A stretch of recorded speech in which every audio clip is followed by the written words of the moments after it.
يا مرحبا أهلا وسهلا كالشذا فاح وكالصبح أطلا يا رفاق الخير لا زلتم رفاقا تغمرون القلب أثمرا وغلا. أعوذ بالله من الشيطان الرجيم. بسم الله الرحمن الرحيم. السلام عليكم ورحمة الله وبركاته. الحمد لله رب العالمين، والصلاة والسلام على رسوله الكريم وعلى آله وصحبه أجمعين ومن تبعهم بإحسان إلى يوم الدين.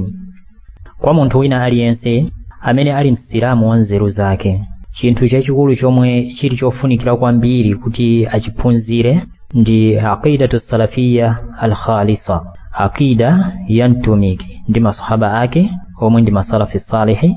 Munthu yongati akufuna kuti akapulumuke tsiku la kiyama, akuyenera ndithu kuphunzira aqida yeniyeni imene ili yabwino, imene ili yopanda umve mkati mwake, imene ikuchokera kwa mtumiki wathu Muhammad sallallahu alaihi wasallama, imene anawaphunzitsa masahaba ake, imene so otsatira amene anadza pambuyo pa masahaba anayitenga kufikira ma generations amene ali otsatira aqida imeneyi, aqidatu salafiyyatil khalisa. Nde munthu ngati akufuna kuti akapulumuke tsiku la kiyama akhale ndi aqida. Popanda aqida ndiye kuti munthu ameneyo ali zero, alibe ntchito. Komanso chifukwa choti ngati Allah subhanahu wa ta'ala sakalandira aqida ya munthu, ndiye kuti sakalandiranso ntchito zake zonse, chifukwa cha kuonongeka kwa phata la ntchitozo lomwe ndi aqida.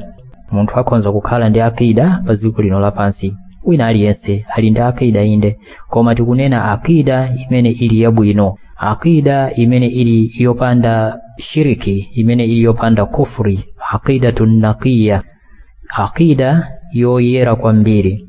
Yemwe aqida yake ingakhale yoonongeka pa dziko pano, Allah subhanahu wa ta'ala sakamulandira tsiku la kiyama, ndipo akakumana naye Allah subhanahu wa ta'ala ali okwiya kumukwiyira iyeyo. Ya man yuti'u Allah sirran wa jahra qad fusta fasbir la tamallanna sabra. Choncho apa ndikufuna kuti tione pang'ono kuchokera mu buku la Sheikh athu awa Abul Barra Usama bin Yasin al-Maani lochedwa al-Qawaidul Mathali li'alaji as-sira' was-sihr wal-'ayn bir-ruqa, page 13 kufikira page 16. Menemu mukuchokera nkhani yathu ya lero nena kuti pa nkhani za aqida sitikufunika kuti tizisewerapo, mafunika kumasamalapo kwambiri, chifukwa ndi chida chokhacho chimene chingatipulumutse pa dziko lino lapansi, komanso chizatipulumutse tsiku la kiyama. Ndipo nchifukwa chake mashekhi amalimbana ndi nkhani za aqida pofuna kuonesesa kuti msilamu wina aliyense ntchito zake zisakangokhala ngati fumbi lowulusidwa haba ammansura. Aqida ndi chida chokutha kwambiri, chida chokhacho chomwe kapolo okhulupirira angagwiritse ntchito pothana ndi mdani wake shaitani. Ndipo mupanda chikayiko muchifuniro cha Allah subhanahu wa ta'ala, ndithu msilamu okhulupirira yemwe ali ndi aqida imeneyi agonjesa shaitani ndi kumukhazika pansi ndithu. Shaitani sungamugonjese ndi mpeni, sungamugonjese ndi mfuti, sungamugonjese ndi legeni, sungamugonjese ndi mwala, sungamugonjese pobisala mnyumba, sungamugonjesenso ndi ndalama, sungampase ndalama kuti akusiye, iye amabisala mu zonsezo pofuna kuti akugonjese. Sizingatheke komanso sizikupereka nzeru kuti munthu ungakwanise kulimbana ndi shaitani nkumaganiza kuti ukumugonjesa popanda kukhala ndi aqida yolondola, yoyera, yomwe ndi chida chokhacho champhamvu pa dziko lino lapansi. Tatiya ntione al-ikhlasul ubudiyya lillahi ta'ala wahda, kukhulupirika pakupembeza Allah subhanahu wa ta'ala mmodzi yekha. Munthu akuyenera kukhala odzipereka kwa Allah subhanahu wa ta'ala, kuzipereka kotheratu mpaka kukwanire mwa iye, kufika pa level ya kupembedza kwenikweni. Ndipo ngakhale shaitani sangamufikire kuti amusewerese akafika pa level imeneyo, chifukwa zasimikizika pamene Allah subhanahu wa ta'ala akunena mu surat al-Hijri aya 42 kuti inna ibadi laysa laka alayhim sultanun illa man ittaba'aka minal ghawin. ndithudi akapolo anga pa iwo sudzakhala ndi mphamvu kupatula okutsata mwachifuniro chawo mwa opotoka. Allah subhanahu wa ta'ala akumuuza ndithu mawu awa shaitani.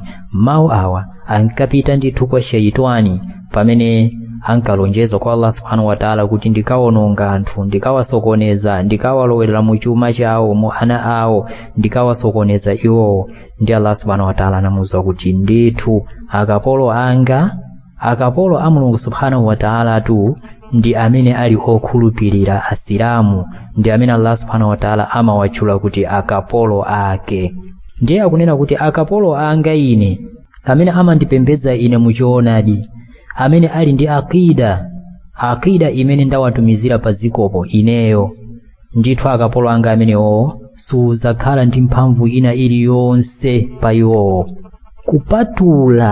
kupatula akapolo anga okhawo amene ali okusata iweyo mwachifuniro chawo, akapolo ake amene ali opotoka. Mwa akapolo a Mulungu subhanahu wa ta'ala mumapezekanso akapolo ena amene ali opotoka, mamunafiki amene amachitanso muchifuniro cha shaitani, amatha kumapanga zinthu zomusangalatsa shaitani.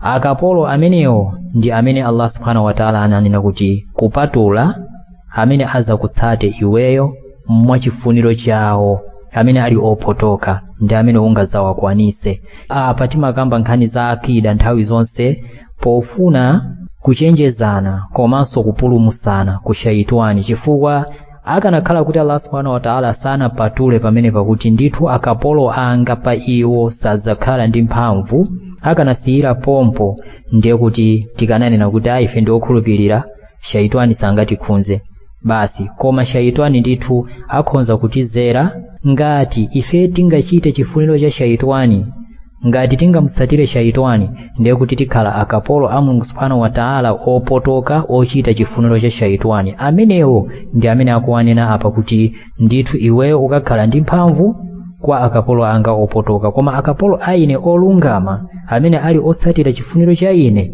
amenewo ndithu sungawagonjese. Kodi chida chake ndi chiti chimene Allah subhanahu wa ta'ala anatipasa kuti shaitani asatigonjese koma ifeyo timugonjese iyeyo? Al-aqidatul khalisa.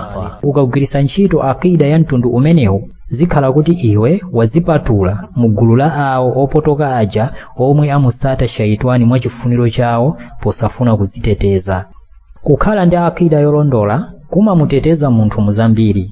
Munthu sangafike polepheredwa ndi satana yemwe amutamayo ngati alibe aqida yomwe tikuyikamba panoyi. Ziwani kuti ibada ndi cholinga chokhacho chimene Allah subhanahu wa ta'ala analengera munthu, ndipo munthu ndi chiwanda zinalengedwa ncholinga chimodzi, kupembedza mlengi wawo, al-ibada. Allah subhanahu wa ta'ala akunena mu surati Dhariyat aya 56 kuti wama khalaqtul jinna wal insa illa liya'budun, sindidalenge ziwanda ndi anthu koma kuti azindipembeza. Apata Allah subhanahu wa ta'ala akutiuza ndithu kuti cholinga chimene anamulengera munthu ndi ziwanda ndiye kuti azimupembeza Allah subhanahu wa ta'ala. Choncho tikuyenera ndithu pa dziko lino lapansi kumapanga ibada nthawi zina zonse, kumakhala kuti tikupanga ibada. Zofuna zathu za pa dziko lapansi tizipanga, tikupanga ibada so kumuchitira amene anatilenga kuti azitipasa zofuna za pa dziko lino lapansi, komanso siku la kiyama azitipase zimene amatilonjeza zija. Ndiye tatiye tione mitundu ya ibada kuti kodi ibada ilipo mitundu ingati. Ya man yuti'u Allah sirran wa jahra qad fusta fasbir la tamallanna sabra. Tikamati ibada tikutanthauza mapemphero.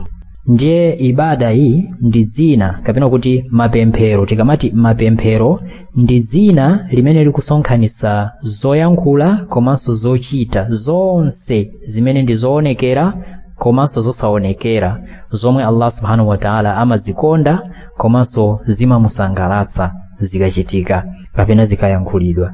Ndipo zimenezi zili m'magulu anayi. Ibada yoyamba kapena kuti mapemphero oyamba ndi ibada yapathupi, mapemphero ogwiritsa ntchito thupi monga swalati. Swalati ndi zina la mtundu wa mapemphero. Ena amanena kuti kodi koma mwapemphera kutanthauza kuti mwaswali, mwapanga swala, salati dhuhur. Tikhoza kunena kuti kodi mwapemphera kuti mwapanga ibada ya mtundu wina wake.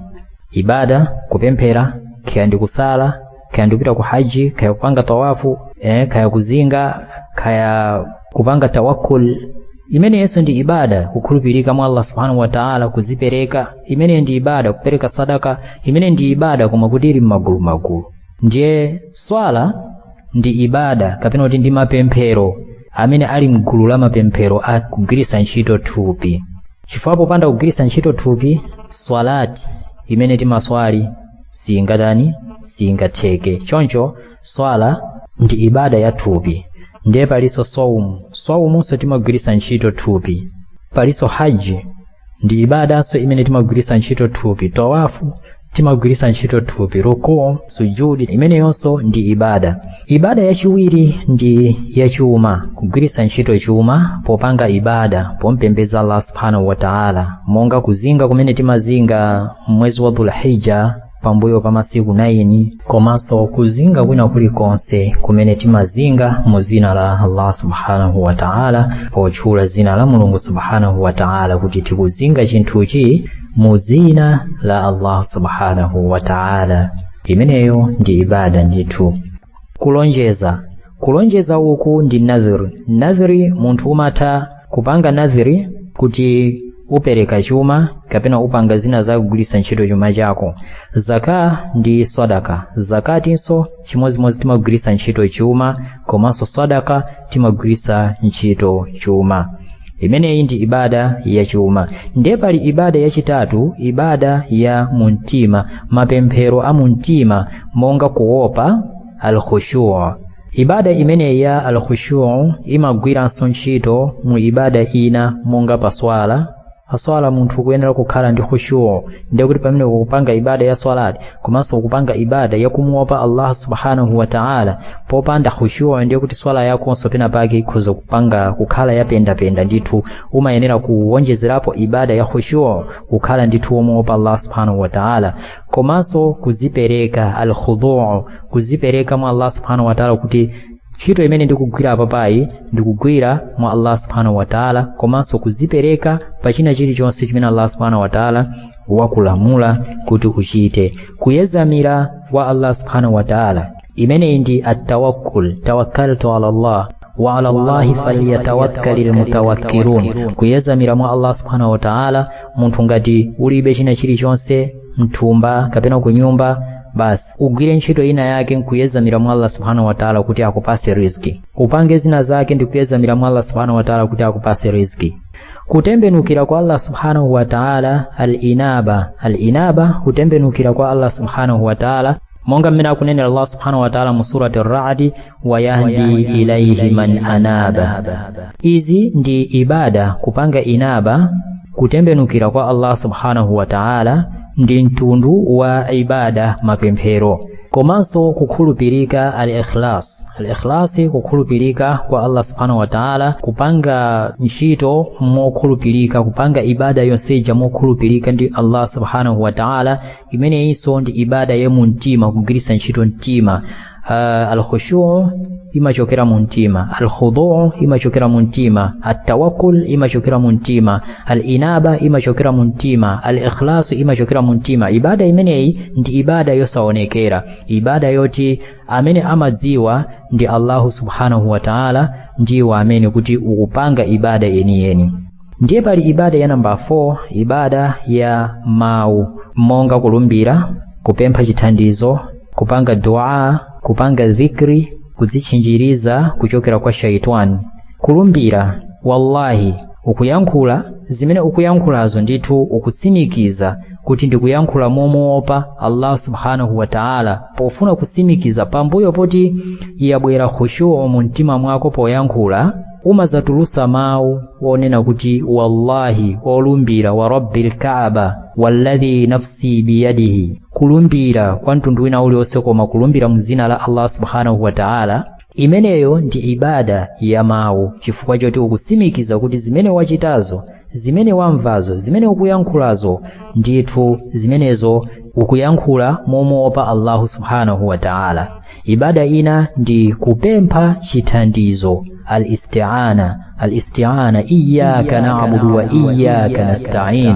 Tikukupembedzani komanso inu nokha tikukupemphani chithandizo, kupempha chithandizo poyankhula. Ista'in billah wallahu almusta'an, kuyankhula zosonyeza kuti iweyo ndithu ukupempha chithandizo kwa Allah subhanahu wa ta'ala kuti akuthandize ndithu Allah subhanahu wa ta'ala. Dua ربنا آتنا في الدنيا حسنة وفي الآخرة حسنة وقنا عذاب النار. Dua umuntu umayankhula sikuti umangokhala kumangoganizira mu mtima, umayankhula ndithu. Ibada imeneyi ndi ibada ya mawu. Dhikri subhanallah walhamdulillah wala ilaha illa Allah Allahu akbar wala hawla wala quwwata illa billahil aliyyil azim. Dhikri ndi ibada ndithu ya mawu.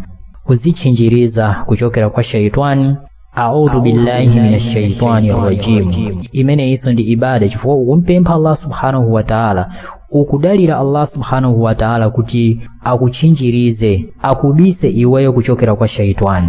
Zimene zitu ndi ntchito zomwe zimamusangalatsa Allah subhanahu wa ta'ala komanso amazikonda, ndipo zikuyenera kuchitidwa mwa Mulungu yekha basi, osati kwa wina aliyense osakhala iye. Ngakhale tu wina wake atakhala mfumu kapena bwana pa ntchito, kaya mtumiki, kaya waliyu, wina wake ochita zabwino kwa Allah subhanahu wa ta'ala ndi ena onsewo, osawapangira ibada zimene tachula papazi apa ndi zina zonsezo zimene sitinachule zomwe zimayenera kuchitidwa kwa Allah subhanahu wa ta'ala yekha, sizikufunika kuchitidwa kwa wina aliyense kapena china chilichonse cholengedwa ndi Mulungu subhanahu wa ta'ala. China chilichonse pa dziko lino lapansi chisachitiridwe ibada ya mtundu wina uliwonse koma Allah subhanahu wa ta'ala yekha. Ndipo tu zimenezi kwa munthu sizingatheke, zonse zimene tazitchulazi ibada imeneyo kwa munthu sizingatheke kukwanira popanda kuphunzira maphunziro omwe angamuthandize kuti ntchito zimenezi azigwire mokwanira bwinobwino monga mmene zikuyenereka kuchitika. Kodi munthu angachite bwanji swala mokwanira monga mmene mbuye wake yemwe akumuchitirayo akufunira, kumachita ali mbuli osadziwa mmene angapangire tahara? Pali malamulo kapena zinthu zimene umayenera kukwanirisa usanalowe mu swala. Sono iwe ngati sukuzidziwa zinthu zimenezo, kodi swalati imene ili ibada yomuchitira Allah subhanahu wa ta'ala ungakwanise bwanji? Ndiye iweyo kuti ukwanise kupanga ibada ya Mulungu subhanahu wa ta'ala uziwe malamulo a ibada ya mtundu imene ukufuna kupangayo. Kuti uziwe malamulo a ibada imeneyoyo ukuyenera kuwaphunzira malamulo. Ndiye ukakwanisa zonsezi izi pamaso pa Allah subhanahu wa ta'ala, iweyo ukhala kuti uli ndi aqida imene Allah subhanahu wa ta'ala akuyifuna. Kodi munthu angakwanirise bwanji nsichi za Chisilamu pamodzi ndi tauhidi popanda ikhlas? Nsichi za Chisilamu zimafunika ndithu kuzipereka kukhulupirika kwa Allah subhanahu wa ta'ala, shahada ndi imene timanena. Komanso swaumu, munthu kuti usale ukuyenera kukhala ndi ikhlas, kukhulupirika kwa Allah subhanahu wa ta'ala. Munthu kuti upereke sadaka, upange zakat, ukuyenera kukhala ndi ikhlasi kuti zimenezi ndi kupangira Allah subhanahu wa ta'ala. Munthu amene angakwanise kupita ku haji kuti apange haji akuyenera kukhala ndi ikhlasi kwa Allah subhanahu wa ta'ala. Munthu angakwanise bwanji kupanga zimenezi zimene zili ndi nsichi za Chisilamu? Chifukwa mtumiki wathu Muhammad sallallahu alaihi wasallam anakuti bunya al-islam ala 5. Ndiye anazitchula zinthu zimenezi zili ngati nsichi zimene zikungogweduka nsichi imodzi basi, ndiye kuti Chisilamu chako chimakhala chili penda. Ndiye munthu wina aliyense amafunika kuti azikhala osamala kwambiri, osati kuyesera kuyesera kusamalira kapena kuyesesa, koma azikhala ndithu osamalira kwambiri akida yake, azikhala osamalira china chilichonse chimene chikunyamula akida yake kuchichita. Ngati sakuchiziwa achiphunzire nthawi yomweyo. Nchifukwa chake timanena kuti kuphunzira kumafunika nthawi ina iliyonse. Wina aliyense aziphunzira zinthu ngati zimenezizi, aziphunzira Chisilamu nthawi ina iliyonse, osati ine ndamaliza apapa, ineyo basi ndingaphunzira apa chifukwa choti nthawi yanga yophunzira inatha. Munthu akuyenera kumaphunzira chifukwa maphunziro ake onda amene angamuthandize dziko lino lapansi, umoyo wa pa dziko lino lapansi mpaka siku la kiyama. ndikupempha Allah subhanahu wa ta'ala kuti atiteteze ku shaitani, atiteteze ku zinthu za bid'a, komanso atiteteze ku akida yowonongeka, ncholinga choti azatilandire siku la kiyama ali osangalala nafe, komanso ife tizasangalale siku la kiyama. Wassalamu alaikum wa rahmatullahi wa barakatuh. سرا وجهرا قد فزت فاصبر لا تملن صبرا يا من يطيع الله سرا وجهرا